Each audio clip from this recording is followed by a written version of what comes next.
ഇന്ന് നമ്മൾ ഡിസ്കസ് ചെയ്യുന്നത് ഏഴാമത്തെ ക്വസ്റ്റ്യനാണ്. 210 പേജിൽ ഏഴാമത്തെ question. 1947 was a year of triumph was as well as a great tragedy കമൻ. 1947 വിജയത്തിൻ്റെയും അതേസമയം ദുരന്തത്തിൻ്റെയും വർഷമായിരുന്നു. വിവരിക്കുക. 1947 ഇന്ത്യക്ക് സ്വാതന്ത്ര്യം ലഭിക്കുന്നത്, സ്വതന്ത്രമായിട്ട് പ്രഖ്യാപിക്കുന്നത്. എന്നാൽ ഈ ഒരു സമയം സ്വാതന്ത്ര്യം ലഭിക്കുക എന്നുള്ളത് നമുക്ക് സന്തോഷമുള്ള കാര്യമായിരുന്നു. പക്ഷേ ഇതേ സമയം തന്നെയാണ് ഇന്ത്യ പാകിസ്ഥാൻ എന്നുള്ള വിഭജനം വന്നത്. അതുകൊണ്ടാണ് ദുരന്തത്തിൻ്റെയും വർഷമാണ് എന്ന് ഇവിടെ പറയുന്നത്. അതിൻ്റെ ആൻസർ നോക്കൂ. 211 പേജിൽ 1947 1947 ഇന്ത്യ സ്വാതന്ത്ര്യം പ്രാപിച്ചു.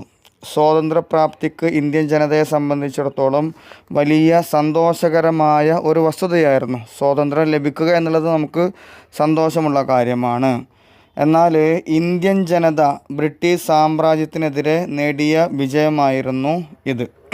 പക്ഷേ ഒരു ആത്യന്തികമായിട്ടുള്ള വിജയമായിരുന്നില്ല.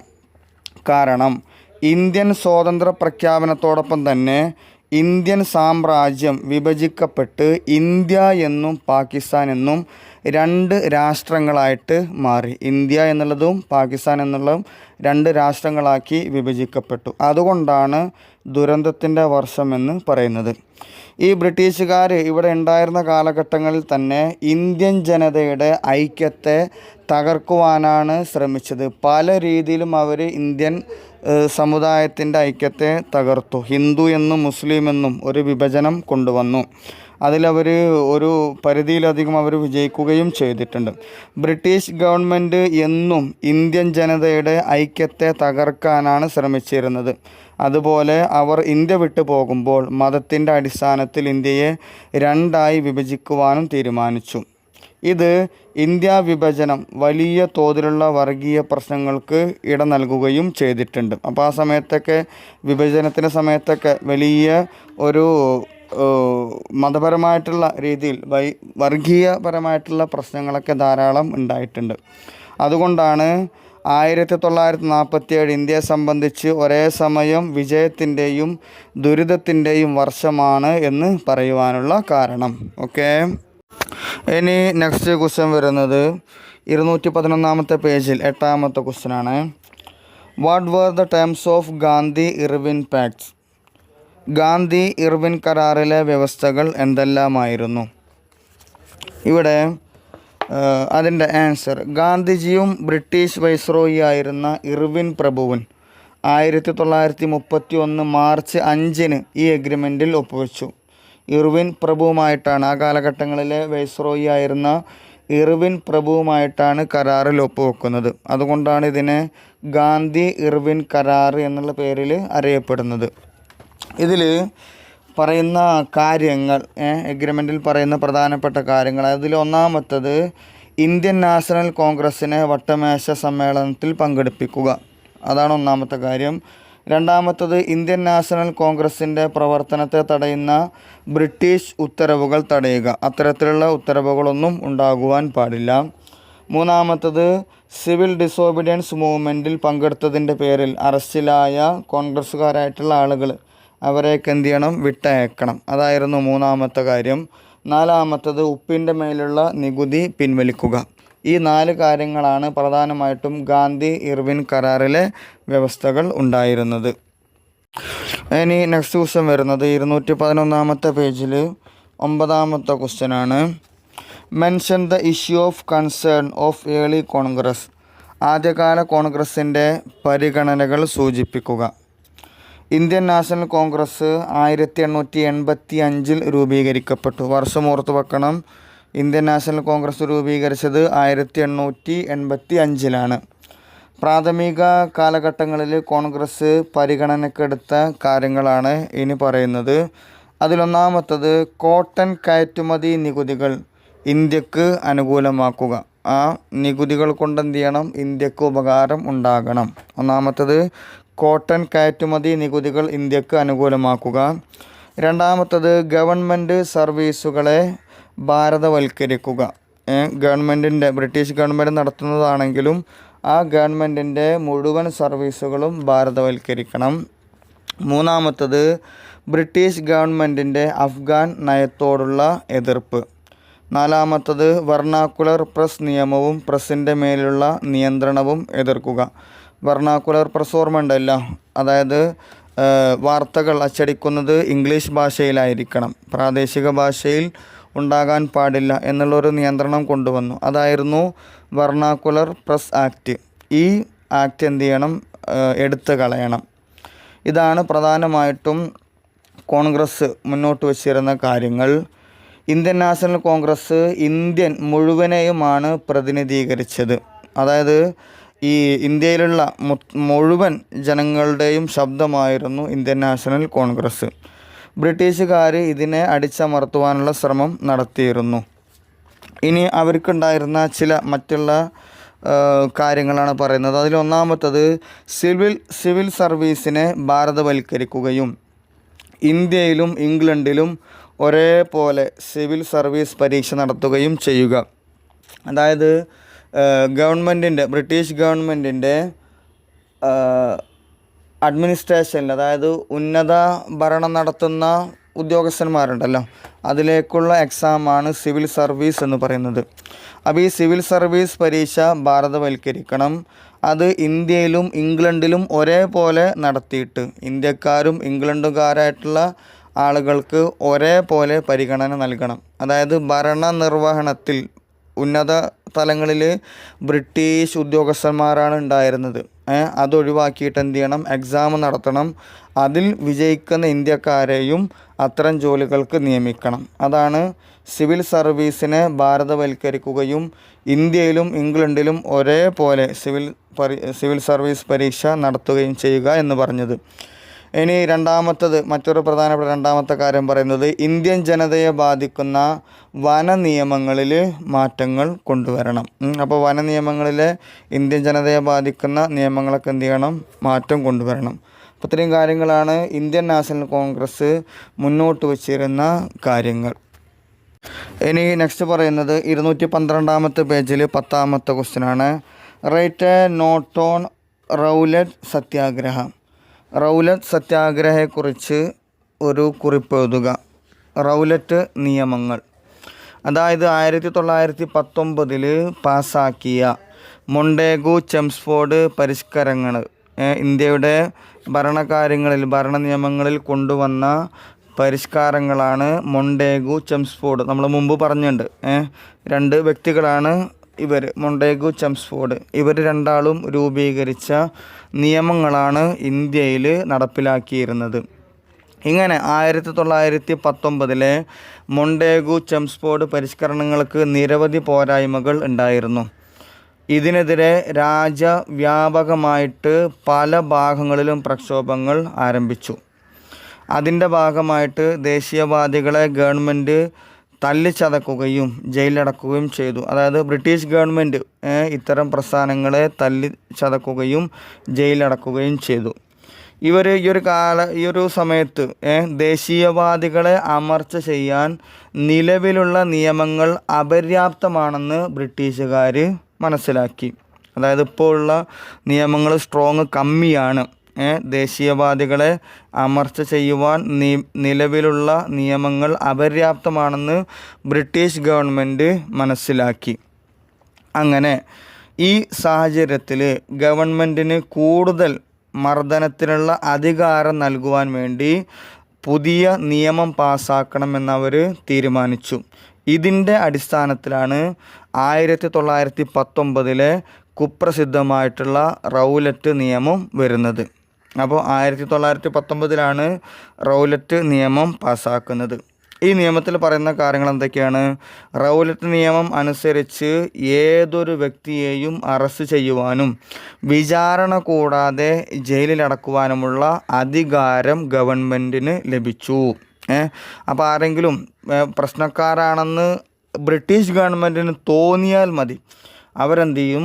അദ്ദേഹത്തിന് അല്ലെങ്കിൽ ആ വ്യക്തികളെ അറസ്റ്റ് ചെയ്യുകയും വിചാരണ കൂടാതെ, കോടതിയുടെ യാതൊരു വിചാരണയും ഇല്ലാതെ ആ ആളുകളെ ജയിലിലടക്കുവാനുള്ള അധികാരം ഈ നിയമം പാസ്സാക്കുന്നതിലൂടെ ലഭിക്കും. അപ്പം അതുകൊണ്ട് തന്നെ ആരെ വേണമെങ്കിലും അറസ്റ്റ് ചെയ്യാം, നേരെ എന്ത് ചെയ്യാം, ജയിലിലടക്കാം. കോടതിയോ വിചാരണയോ മറ്റു കാര്യങ്ങളൊന്നും നടക്കുകയില്ല.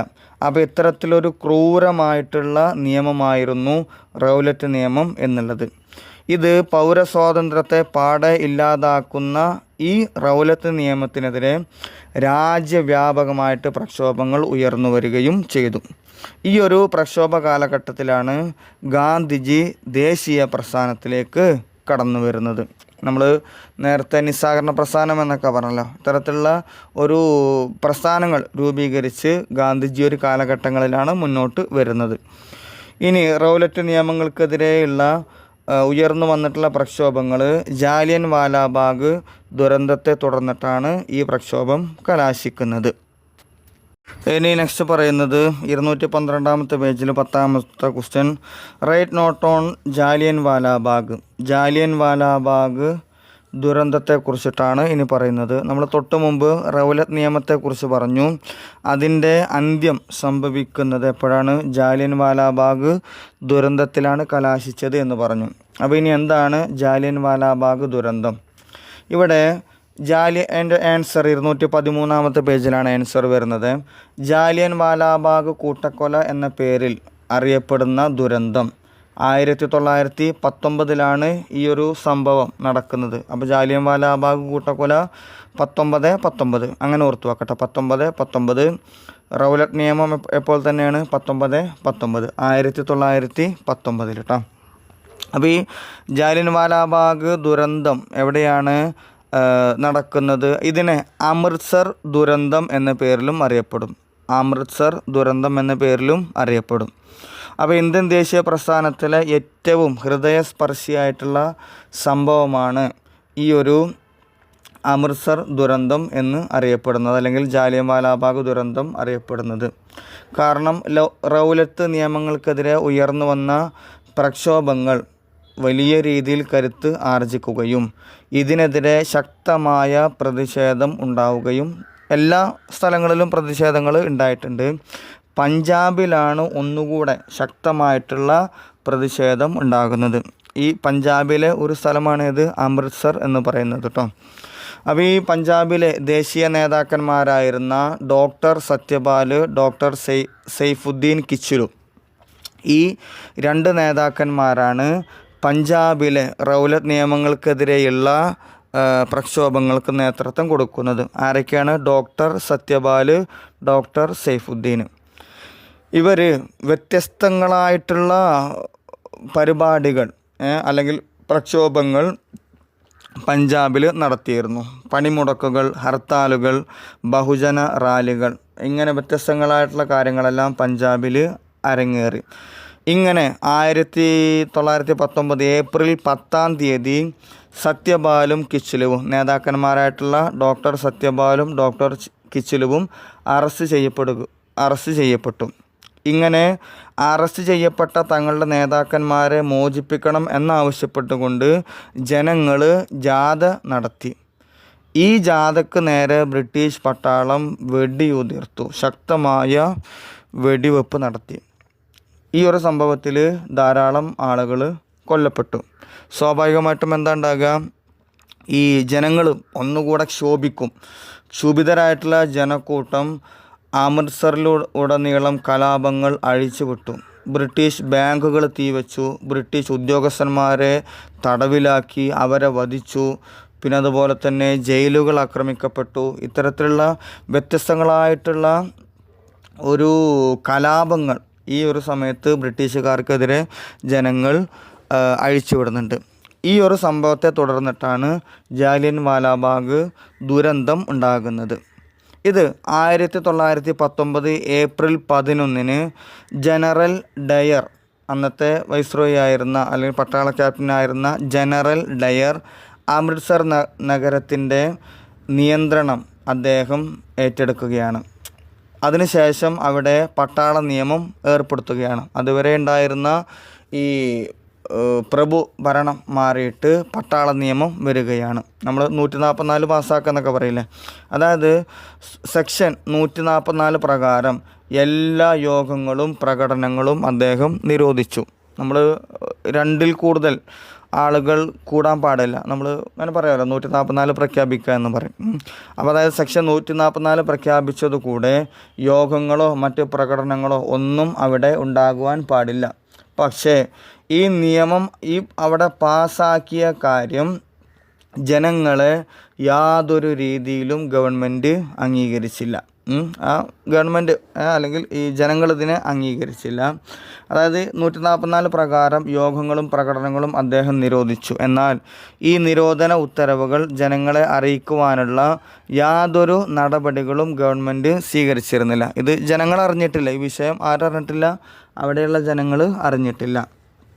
അങ്ങനെ ഈ സംഭവവികാസങ്ങളൊന്നും അറിയാതെ പഞ്ചാബിലെ ദേശീയ നേതാക്കളായിരുന്ന ഡോക്ടർ കിച്ചിലുവും ഡോക്ടർ സത്യപാലും അറസ്റ്റ് ചെയ്യപ്പെട്ടതിനെതിരെ പ്രതിഷേധിക്കുവാൻ വേണ്ടിയിട്ട് 20,000-ലധികം വരുന്ന ഒരു ജനക്കൂട്ടം 1919 ഏപ്രിൽ 13 അമൃത്സറിലെ ജാലിയൻ വാലാബാഗിൽ യോഗം ചേർന്നു.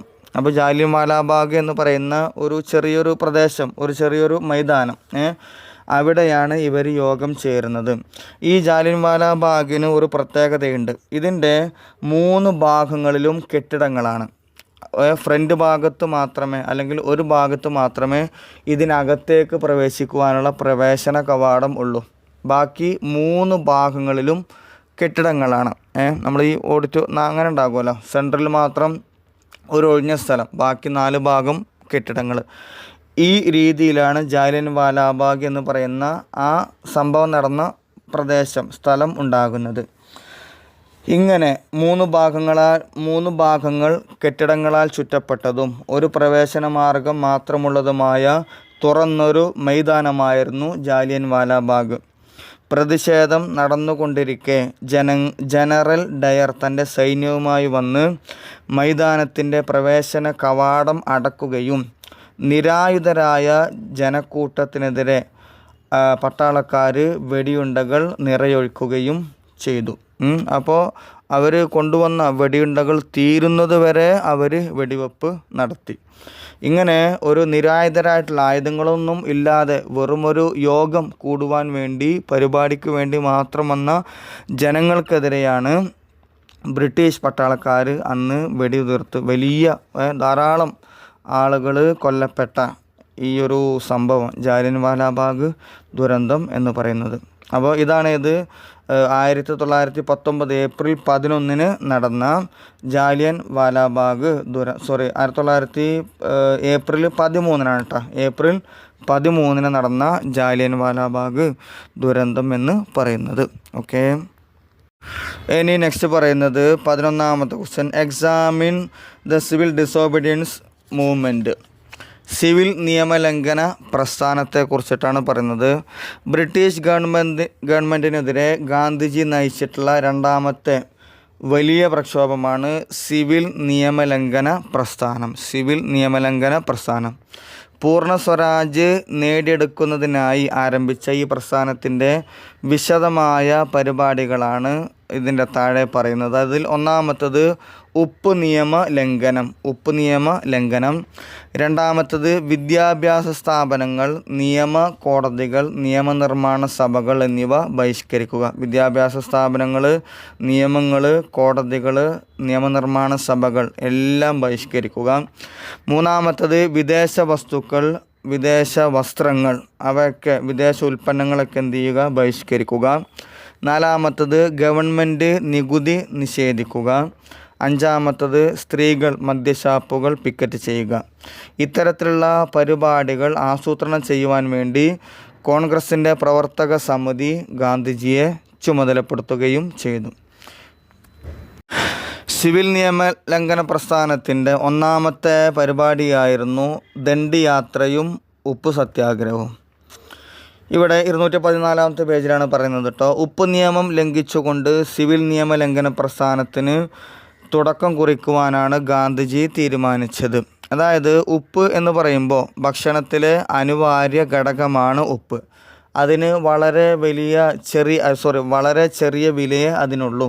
പക്ഷേ ബ്രിട്ടീഷ് ഗവൺമെൻറ് വന്നതോടുകൂടെ ഉപ്പിനൊക്കെ എന്ത് ചെയ്തു, ഇരട്ടി വിലയാക്കുകയും അതിന് ഇരട്ടി നികുതി നൽകേണ്ടി വരികയും ചെയ്തു. ഇത് സാധാരണക്കാരായിട്ടുള്ള ആളുകളുടെ ജീവിതത്തെ വളരെയധികം ബാധിക്കുകയും ചെയ്തു.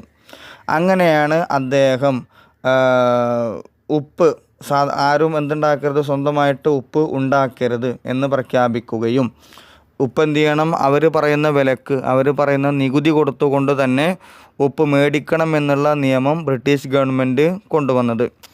ഇതിനെതിരെ സ്വന്തമായിട്ട് ഉപ്പുണ്ടാക്കി ആ നിയമം ലംഘിക്കുകയാണ് ഗാന്ധിജിയും കൂട്ടരും ചെയ്തത്. അപ്പോൾ ഇതിനെയാണ് ഉപ്പ് സത്യാഗ്രഹം എന്ന് പറയുന്നത്. ഇതിനു വേണ്ടിയിട്ട് സബർമതിയിൽ നിന്ന് ദണ്ഡി എന്ന് പറയുന്ന സ്ഥലത്തേക്ക് നടത്തിയ മാർച്ചാണ് ദണ്ഡി യാത്ര എന്ന പേരിൽ അറിയപ്പെടുന്നത്. നോക്കൂ, ഉപ്പ് ഭക്ഷണത്തിൻ്റെ അനിവാര്യ ഘടകമായിരുന്നു. എന്നാൽ ബ്രിട്ടീഷുകാർ വന്നതോടുകൂടെ ഉപ്പ് നികുതി ഇരട്ടിയായി വർദ്ധിപ്പിക്കുകയും ഉപ്പുണ്ടാക്കുന്നത് ബ്രിട്ടീഷുകാർ നിരോധിക്കുകയും ചെയ്തു. അതുകൊണ്ട് തന്നെ ഈ ഒരു നിയമം ഇന്ത്യയിലെ ദരിദ്രരായിട്ടുള്ള ജനങ്ങളെ വളരെ വലിയ രീതിയിൽ ബാധിക്കുകയും ചെയ്തു. അപ്പോൾ സാധാരണക്കാരായ ആളുകളെയാണ് ഈ ഒരു നിയമം വലിയ തോതിൽ ബാധിച്ചത്. ഇതോടുകൂടിയാണ് ഗാന്ധിജിയുടെ ചരിത്ര പ്രസിദ്ധമായിട്ടുള്ള ദണ്ഡി യാത്ര ആരംഭിക്കുന്നത്. അതായത് സിവിൽ നിയമലംഘന പ്രസ്ഥാനം ആരംഭിച്ചത്, അല്ലെങ്കിൽ സിവിൽ നിയമലംഘന പ്രസ്ഥാനത്തിൻ്റെ പ്രവർത്തനങ്ങൾ തുടങ്ങുന്നത് ദണ്ഡി യാത്രയോടുകൂടിയാണ്. ആദ്യത്തെ പരിപാടിയാണ് ഏത്? ദണ്ഡി യാത്ര. 1930 മാർച്ച് 12, വർഷം മറക്കരുത്, 1930 മാർച്ച് 12 തിരഞ്ഞെടുക്കപ്പെട്ട അനുയായികളോടെ, എല്ലാവരും സെലക്ട് ചെയ്ത ആളുകളുണ്ട്, അവരോടുകൂടെ അദ്ദേഹം സബർമതി ആശ്രമത്തിൽ നിന്ന് ഏതാണ്ട് 200 മൈൽ ദൂരെയുള്ള ദണ്ഡിയിലേക്ക് മാർച്ച് ചെയ്തത്. മൈൽ എന്ന് പറഞ്ഞു കഴിഞ്ഞാൽ ഇന്നത്തെ കിലോമീറ്ററിൻ്റെ പഴയ പേര്. അതായത് കിലോമീറ്ററിനേക്കാളും ദൂരം കൂടും. 1.5-2 കിലോമീറ്ററിനൊക്കെ അടുത്തുണ്ടായിരിക്കും ഒരു മൈൽ എന്ന് പറയുമ്പോൾ കേട്ടോ. അപ്പോൾ ഏകദേശം 200 മൈൽ ദൂരെയുള്ള ദണ്ഡിയിലേക്ക് അദ്ദേഹം സബർമതിയിൽ നിന്നും ദണ്ഡിയിലേക്ക് മാർച്ച് ചെയ്തു. 24 ദിവസത്തെ കാൽനട യാത്രയ്ക്ക് ശേഷമാണ് അദ്ദേഹം ഗുജറാത്തിലെ കടൽ ഗ്രാമമായിട്ടുള്ള ദണ്ഡിയിലേക്ക് എത്തുന്നത്. അങ്ങനെ 1930 ഏപ്രിൽ 6 ഗാന്ധിജിയും അനുയായികളും ദണ്ഡി കടപ്പുറത്ത് വെച്ച് ഉപ്പുണ്ടാക്കി. ആ ഉപ്പ് നിയമം ലംഘിക്കുകയാണ് ചെയ്തത്. അവരെന്ത് ചെയ്തു? അവിടുന്ന് ഉപ്പുണ്ടാക്കി. ആ ഉപ്പുണ്ടാക്കരുതെന്നുള്ള നിയമം ലംഘിച്ചു.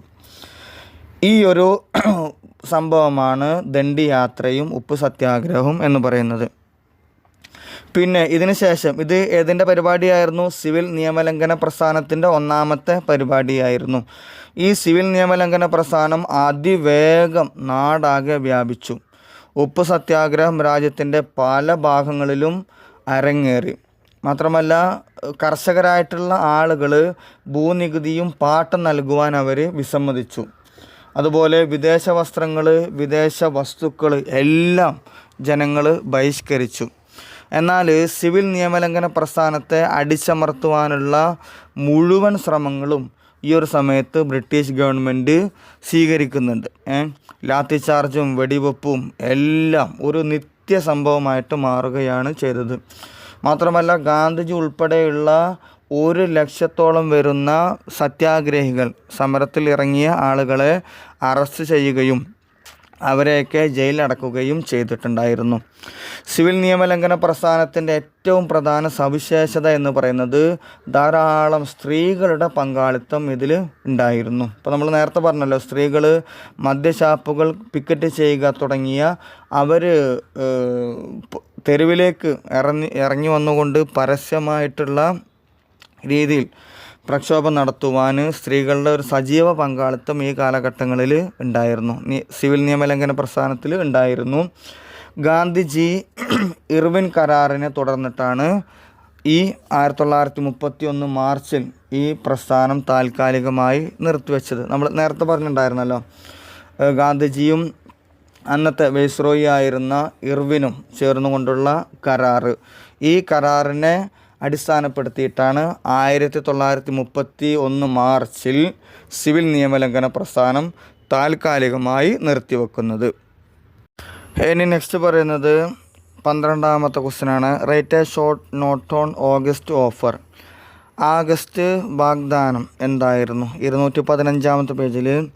രണ്ടാം ലോക മഹായുദ്ധത്തിൻ്റെ തുടക്കത്തിൽ ബ്രിട്ടൻ ഉൾപ്പെടെയുള്ള സഖ്യകക്ഷികൾക്ക് വൻ തിരിച്ചടി നേരിട്ടതോടെ യുദ്ധത്തിൽ ഇന്ത്യയുടെ പിന്തുണയും സഹായ സഹകരണവും ആവശ്യമാണ് എന്ന് ബ്രിട്ടീഷ് ഗവൺമെൻറ്റിന് ബോധ്യമായി. അതായത് ബ്രിട്ടീഷുകാർ ഇന്ത്യയെ കീഴടക്കുന്ന സമയത്താണ് രണ്ടാം ലോക മഹായുദ്ധം നടക്കുന്നത്. അപ്പോൾ ആ സമയത്ത് ബ്രിട്ടീഷ് ഗവൺമെൻറ്റിന് യുദ്ധത്തിൽ പിടിച്ചു നിൽക്കണമെങ്കിൽ ഇന്ത്യൻ ഗവൺമെൻറ്റിൻ്റെ അല്ലെങ്കിൽ ഇന്ത്യക്കാരുടെ സപ്പോർട്ടിങ് വേണമെന്ന് അവർ മനസ്സിലാക്കുകയും അതിനു വേണ്ടിയിട്ട് ഇന്ത്യക്കാരുടെ മുഴുവൻ രാഷ്ട്രീയ പാർട്ടികളുടെയും സപ്പോർട്ടിങ് പിന്തുണ നൽകണം എന്ന് പറഞ്ഞുകൊണ്ട് ലിൻ ലിത്ഗോ പ്രഭു 1940 ഓഗസ്റ്റ് 8 അന്നത്തെ വൈസ്രോയി ആയിരുന്ന ലിൻ ലിത്ഗോ പ്രഭു പുറത്തിറക്കിയിട്ടുള്ള ഒരു പ്രഖ്യാപനമാണ് ആഗസ്റ്റ് വാഗ്ദാനം എന്ന് പറയുന്നത്.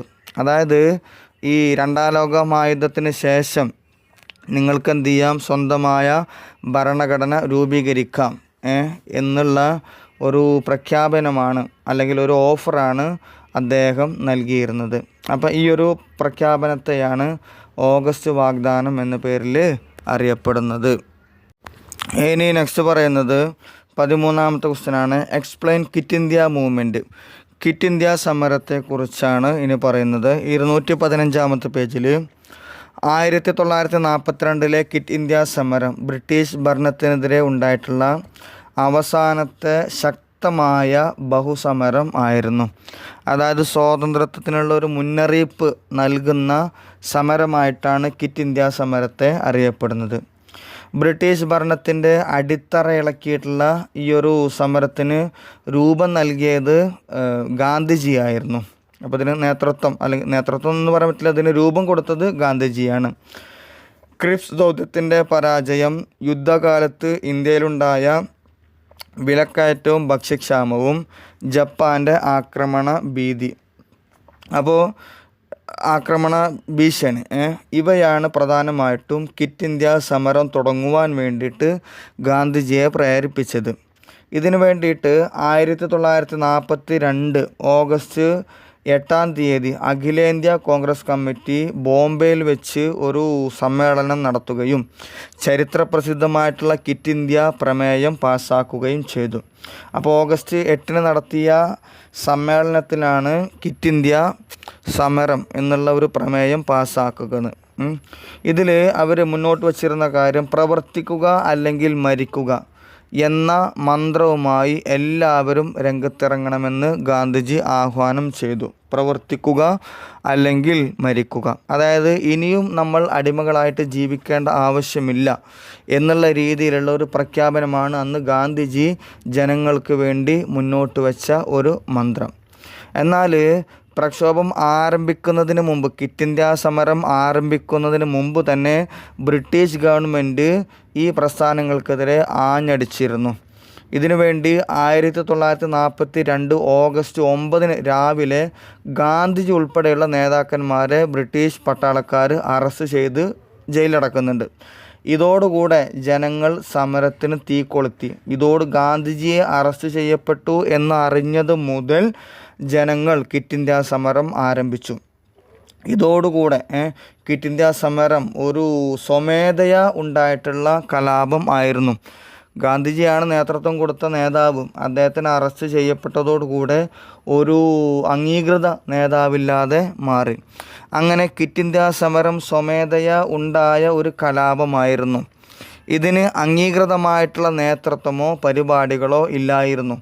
രോഷാകുലരായിട്ടുള്ള ജനങ്ങൾ സ്വന്തം രീതിയിൽ അവർക്ക് കഴിയുന്ന വിധത്തിൽ യാതൊരു പരപ്രേരണയും കൂടാതെ ഗവൺമെൻറ്റിനെതിരെ ഏതെല്ലാം രീതിയിൽ പോരാടാൻ പറ്റുമോ, ആക്രമണങ്ങൾ നടത്തുവാൻ പറ്റുമോ ആ രീതിയിലെല്ലാം ജനങ്ങൾ പോരാടി.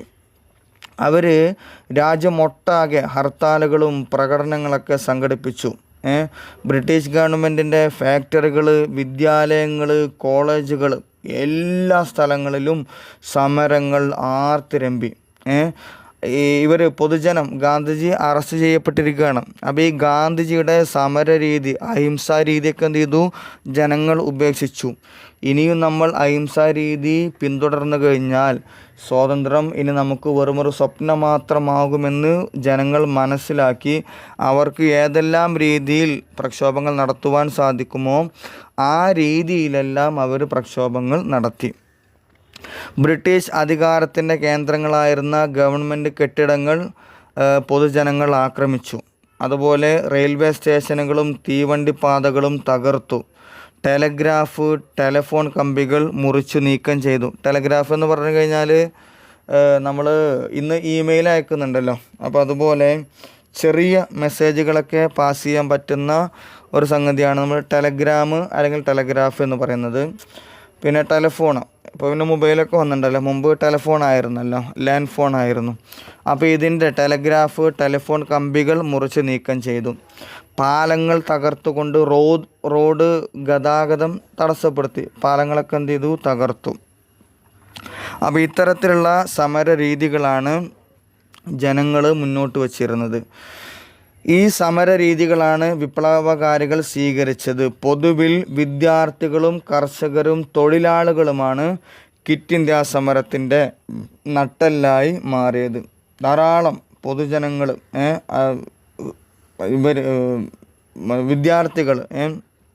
വിദ്യാർത്ഥികൾ കോളേജുകളിലും വിദ്യാലയങ്ങളിലൊക്കെ വിദ്യാർത്ഥികൾ ശക്തമായ രീതിയിലുള്ള സമരം നടത്തി. കർഷകരായിട്ടുള്ള ആളുകൾ, ഇവരൊക്കെ വലിയ രീതിയിൽ വിപ്ലവത്തിൽ മുന്നിലുണ്ടായിരുന്നു.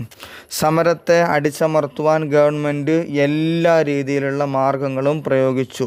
മർദ്ദനം, അറസ്റ്റ്, പീഡനം, വെടിവെപ്പ്, ബോംബിടുക മുതലായിട്ടുള്ള ഏതെല്ലാം മർദ്ദനമുറകൾ അല്ലെങ്കിൽ ഏതെല്ലാം മാർഗങ്ങളുണ്ടോ അതെല്ലാം ബ്രിട്ടീഷ് ഗവൺമെൻറ് സ്വീകരിച്ചു.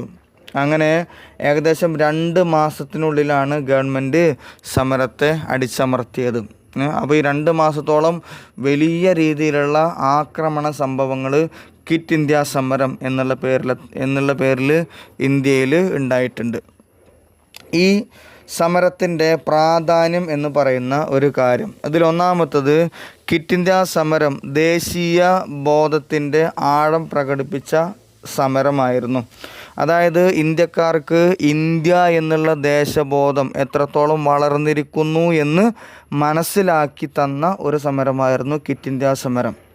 മറ്റൊരു കാര്യം, ഇന്ത്യയിലെ ബ്രിട്ടീഷ് ആധിപത്യത്തിൻ്റെ നാളുകൾ എണ്ണപ്പെട്ടിരിക്കുന്നു എന്ന് ബ്രിട്ടീഷുകാർക്ക് ബോധ്യപ്പെടുത്തിയ ഒരു സമരമായിരുന്നു. ഇത്തരത്തിൽ ഇനി ബ്രിട്ടീഷുകാർക്ക് ഇന്ത്യയിൽ അധികകാലം പിടിച്ചു നിൽക്കാൻ കഴിയില്ല എന്ന് ബ്രിട്ടീഷുകാരെ ബോധ്യപ്പെടുത്തിയ അല്ലെങ്കിൽ ബ്രിട്ടീഷുകാർക്ക് ബോധ്യപ്പെട്ട ഒരു സമരം കൂടെയാണ് ക്വിറ്റ് ഇന്ത്യ സമരം. അതുപോലെ ധാരാളം നേതാക്കന്മാരെ, കർമ്മോത്സുകരായിട്ടുള്ള നേതാക്കന്മാരെ വളർത്തിയെടുക്കുവാനും ക്വിറ്റ് ഇന്ത്യ സമരം കൊണ്ട് സാധിച്ചിട്ടുണ്ട്. അതിലാണ് ജയപ്രകാശ് നാരായണ പോലെയുള്ള നേതാക്കന്മാരെ സംഭാവന ചെയ്യുവാൻ വേണ്ടി ഈ ക്വിറ്റ് ഇന്ത്യ സമരത്തിന് സാധിച്ചിട്ടുണ്ട്. അപ്പോൾ ഏകദേശം സ്വാതന്ത്ര്യത്തിനോട് അനുബന്ധിച്ച് അല്ലെങ്കിൽ പ്രധാനപ്പെട്ട ഒരു സമരമാണ് പറയുന്നത് ക്വിറ്റ് ഇന്ത്യ സമരം എന്ന് പറയുന്നത്. ഓക്കെ, അപ്പോൾ ഇത്രയും കാര്യങ്ങളാണ് ഈ 21ാമത്തെ ചാപ്റ്ററിൽ വരുന്നത്. എല്ലാ ക്ലാസ്സുകളും കേൾക്കുക, നോട്ട്സൊക്കെ എഴുതിയെടുക്കുക, നന്നായിട്ട് പഠിക്കുക, പരീക്ഷയ്ക്കൊക്കെ നല്ല മാർക്കോടെ പാസ്സാവണം. എന്തെങ്കിലും സംശയങ്ങളുണ്ടെങ്കിൽ ചോദിക്കുക. ഓക്കെ, ശരി.